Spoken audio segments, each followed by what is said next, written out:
Darkly Dreaming Dexter, Chapter 26. For a few seconds, it didn't really seem necessary to breathe. I just looked. Long, slick strands of duct tape around my sister's arms and legs. She wore gold lame hot pants and a skimpy silk blouse tied over her navel. Her hair was pulled back tight. Her eyes were unnaturally wide, and she breathed rapidly through her nose, since her mouth, too, was held closed by a strip of duct tape that went across her lips and down to the table to hold her head still. I tried to think of something to say, but realized my mouth was too dry to say it, so I just looked. Deborah looked back. There were many things going on in her eyes, but the plainest was fear, and that held me there, in the doorway. I had never seen that look on her before, and I was not sure what to think about it. I took a half step towards Deborah, and she flinched against the duct tape. Afraid? Of course, but afraid of me? I was here to rescue her, most likely. Why would she be afraid of me unless... Had I done this? During my little nap earlier this evening, what if Deborah had arrived at my apartment as scheduled and found my dark passenger behind the wheel of the Dexter mobile? And unknown to me, I had brought her here and taped her so tantalizingly to the table without consciously realizing it, which made absolutely no sense, naturally.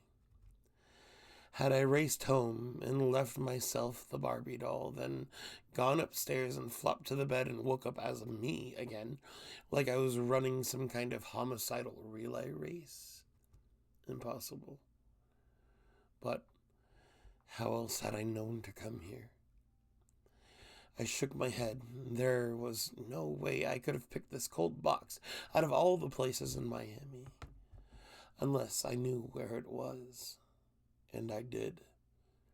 The only way that could be possible was if I had been here before. And if not tonight with Deb, then with whom? I was almost sure this was the right spot, a voice said. A voice so very like my own that for a moment I thought I had said it, and I wondered what it meant by that. The hair went up on the back of my neck, and I took another half step towards Deborah, and he came forward out of the shadow. The soft light of the lanterns lit him up, and our eyes met. For a moment the room spun back and forth, and I did not quite know where I was. My sight shifted between me at the door and at him in the small makeshift work table, and I saw me seeing him. Then I saw him seeing me. In a blinding flash, I saw me on the floor, sitting still and unmoving. I did not know what this vision meant. Very unsettling, and then I was myself again, although I was somewhat uncertain what that meant. Almost sure. He said again, a soft, happy voice, like Mr. Rogers' troubled child's. But now you're here, so this must be the right place, don't you think? My mouth hanging open.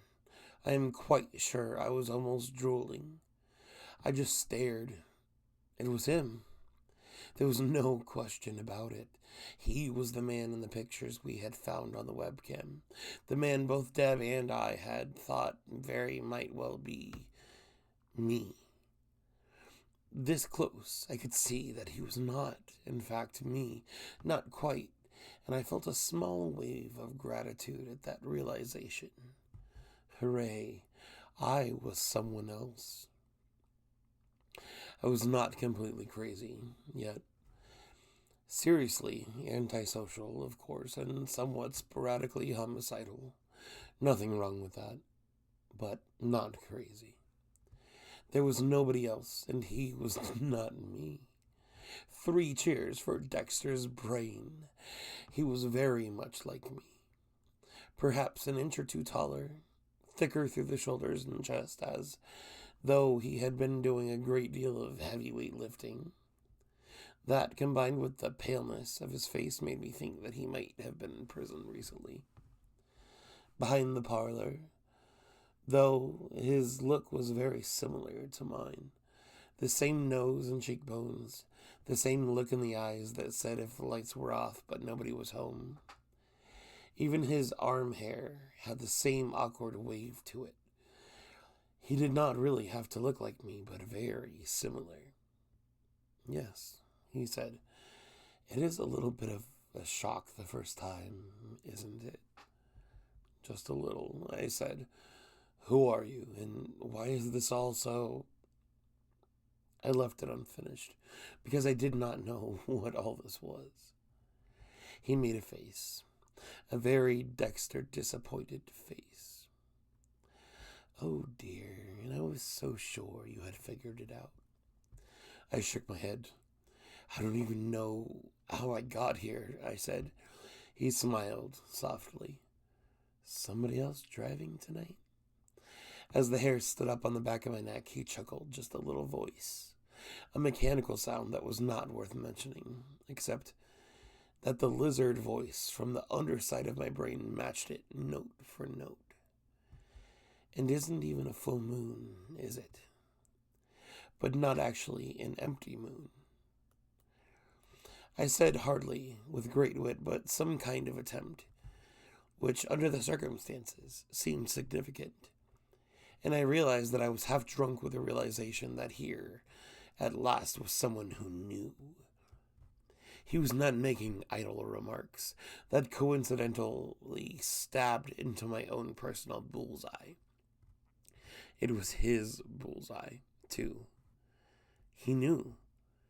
For the first time, I could look across the gigantic gulf between my eyes and someone else's and say without some kind of worry, he's like me. Whatever it was that I was, he was one too. But seriously, I said, who are you? His face stretched into the Dexter the Cheshire Cat smile, but because it was so much like my own, I could see that there was no real happiness behind it. What do you remember from before? He said. And the echo of that question bounced off the container walls and nearly shattered my brain.